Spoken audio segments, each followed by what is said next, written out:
Like I said, I was watching YouTube and I got a chance to check out a couple of your freestyles. Due to the technology, we was able to get it on film, and that's amazing. So I'm gonna ask you about those a little later, but I want to ask you, was it any freestyles that didn't get caught on camera, like in the '80s, that maybe you could share with us with some, some Um, legends, maybe some people we know or some people we may have never heard of. well, when I got out of school, like in '87, but I went to high school with people like Pharoah Monch, Prince Poe. But at the time, they wasn't really rapping like in the school. Pharoah Monch was doing a human beatbox. He was a great ahead of me and Poe. So, he used to sit at the lunchroom tables, but I used to bang and rhyme. So Kwame went when I was a senior. Kwame was in the 10th grade. You know what I'm saying? So people like that was around, but they wasn't who they are right now. You know what I'm saying to the audience. But what if I would have had tapes of that back in those years? We didn't have the cell phones right now that we could just I could sit at a lunchroom table and just record me banging and rhyming or having battles with somebody at the lunchroom table. Nowadays, people probably can capture that, but back then that was a rarity. You know what I'm saying? So anybody who had, and I went to school where we had photography and all that stuff, but we didn't own cameras ourselves to just be like, I'm gonna go in there and tape me rhyming in the battle at after school at the lunchroom or in the train station. You know what I'm saying? So I had a battle one time with this cat in the train station. I took my brother, my man Kenny Muhammad. I don't know if you ever heard of him. He's a human beatbox. He went to high school with me at the time. He was called the bass controller, and I took him to battle some cat. Took him with me to battle some cat in the train station, and that cat had a human beatbox. You know what I'm saying? So I brought Kenny, Kenny is a bass controller. And then down the years, he changed his name to Kenny X. And if you look at the Apollo Theater back in the 80s, he was on Apollo or '90s winning the Apollo. So he's Kenny X. Right now, he changed his name to Kenny Muhammad.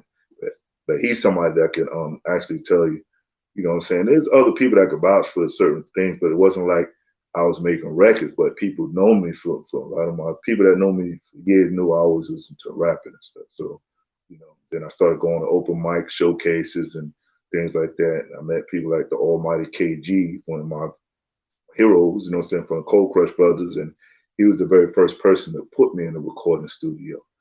Somebody I actually looked up to, listened to, had tapes. So I had a lot of early tapes of the early pioneers, like Grandmaster Flash and the Fierce Five, Cold Crush Brothers, Jazzy Five, Treacherous Three, Fantastic Five, L Brothers, like so Busy B and all that. So I had a lot of those tapes to listen to when I was coming up.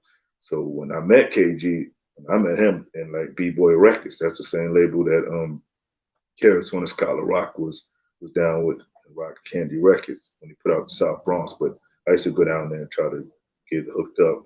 And that's how I met KG. And he just kind of took me under his wing, started taking me to clubs. I told him about my partner, because I had a rap partner, and he just started taking us all around different clubs like Latin Quarters, The World, Zodiac, different places all over, and getting us in. So that inspired me to make a record. Just being with him and getting in because we were with him, it's like, damn, I want my own clout, my own juice. But it was privilege. I felt privileged, but it was just like, damn, I got to make a record my own self. So, I mean, I got so many stories. I mean, but yeah, I hope that could kind of answer your question.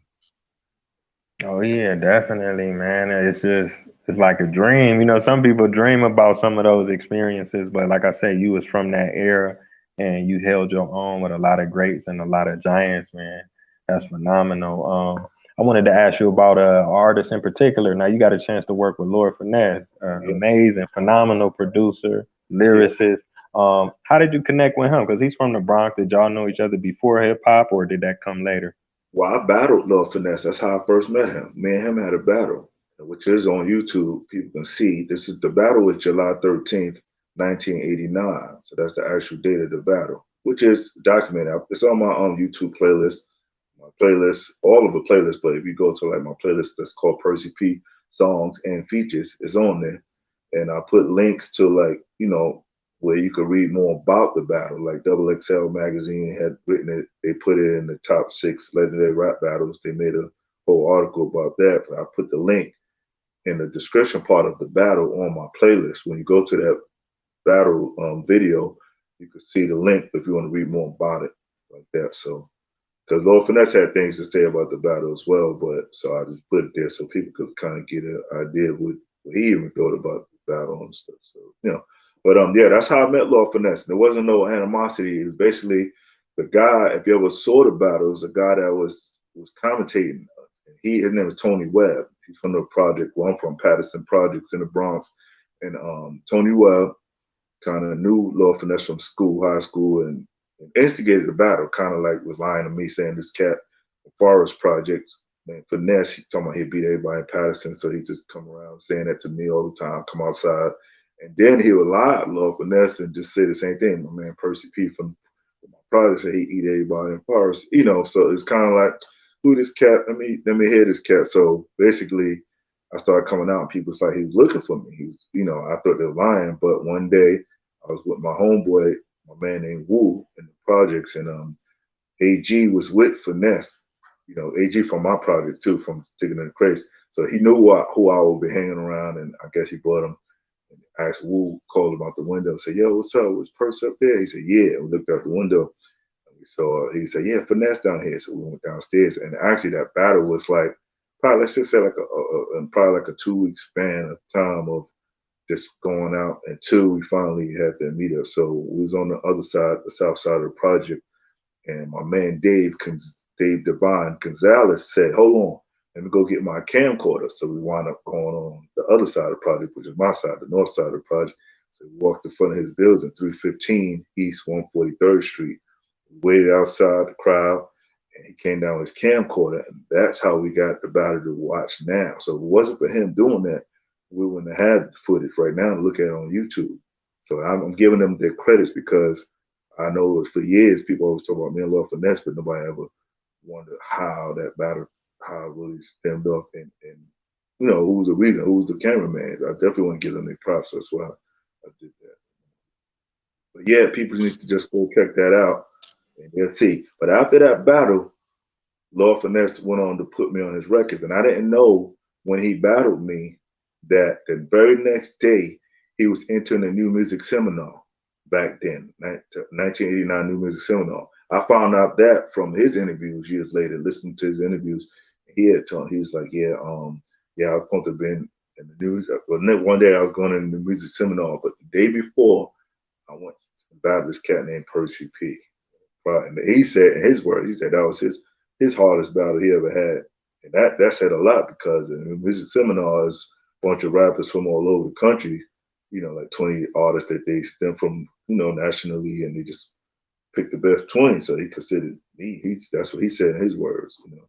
That's what's up. But yeah, he went on to put me on his album, told AG, his second album was like, yo, tell person want him on the album. And much love and respect to Lord Finesse. I actually did 3 songs with him, but did 2 for his second album, Return of the Funky Man. And one of the songs was me, him, and AG. It's called Yes You May. And I started off the song AG and Lord Finesse, and the Source magazine called me the rhyme of the month of that song. And the remix to that song was the first song that Big L was featured on. Right, man. Big shout out to DITC, Lord Finesse. He deadly with the lyrics. So like you say, for him to even acknowledge, the battle and then go and put you on the track, that just lets you know what caliber of an Yeah. MCU is. And then they remixed it with Big L, another giant. So man, I gotta salute you on that. That's amazing.